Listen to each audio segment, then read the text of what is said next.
rigors, like Kofo mentioned, the rigors of going into the dollar and coming out, paying charges, and looking at fluctuations like the opacity of the configuration of the charges he mentioned. They will be saved from that predicament. Agony. Yes. And what it means is that there's a direct link. And Nigerian banks will have renminbi liquidity here. Chinese banks over there will have Naira liquidity. And if we consider all this, you agree that it falls, I keep going back to the CBN strategy, which after we announced the 41 items, we went into funding Nigerian producers.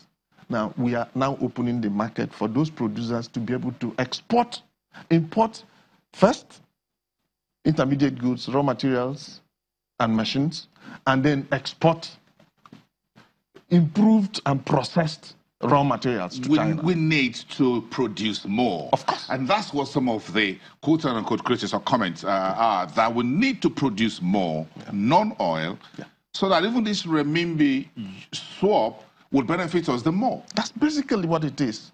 Because, of course, if you look at our trade with China, it's basically non-oil. And with that, it's not about finished goods.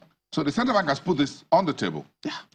Now, the other authorities need to work on improving our non-oil exports so that we take advantage of this. That's basically what it is. We are working with other agencies of government to ensure that we wrap up the benefits. So that the deal is on the table. Are you telling them that this deal on the table, we need to take advantage of it? We have already started consultations on how best to maximize the benefits from this. It's important that we deal with it. Nigerians, anyway, we are preparing frequently asked questions. We are coming on with sensitization of SMEs and other institutions and how best they can make use of it.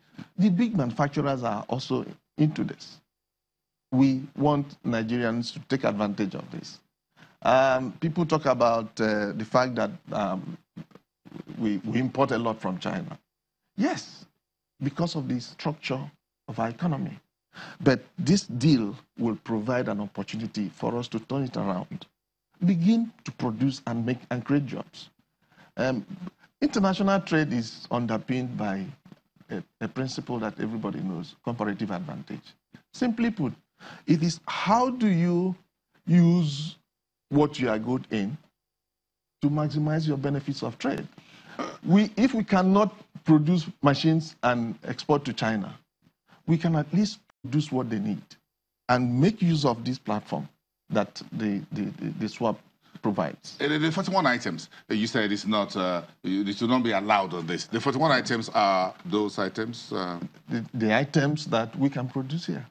We don't, I mean, it would be foolhardy to allow anybody to begin to import rice from China, for instance.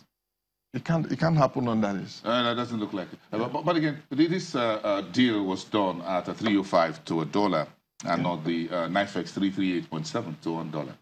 Yes. And that means that the central bank is likely keeping the current FX market structure in place. Yes, we are. We are because we are trying. You see, we have achieved a level of stability in the last 1 year, and of course, you can see that's how the investment inflows are coming. We don't want to distort it, but as we go ahead, we believe that sometime in the future, like you wanted to ask me about what Moody said, we are watching all the indices. They are getting positive by the day, and we will not put a time dimension to it. All we know is that at the appropriate time, of course, we were able to move to converge, to make the primary market, which was at a time at 5.25 to the dollar.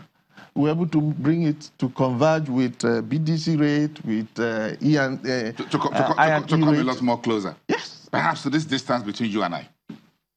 Not with Kofo in Abuja. That's very long. That's a very huge gap. Closer than much that. closer than this. Much closer than that. And I believe we will achieve it. Alana would rather be here to be this closer. But again, I don't want us to finish this conversation. Respectfully, I don't want us to finish it without some of the complaints that are coming through, and if we just leave the yuan a little bit aside, about the scarcity of lower denomination of the Naira.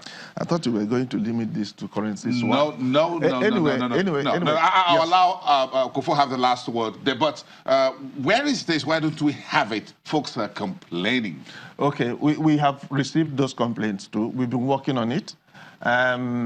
We have devised a solution, a temporary solution to it. And we are engaging with market associations. We are dealing with them directly now. What we have tried to do in Abuja and Kano and in Enugu, we are going across the entire country, is that our markets have very strong associations and they have banks in those markets. What we now do is to supply lower denomination notes to these markets. The 5 Naira, the 10 Naira? 50 Naira, 20 Naira, 10 Naira, 5 Naira.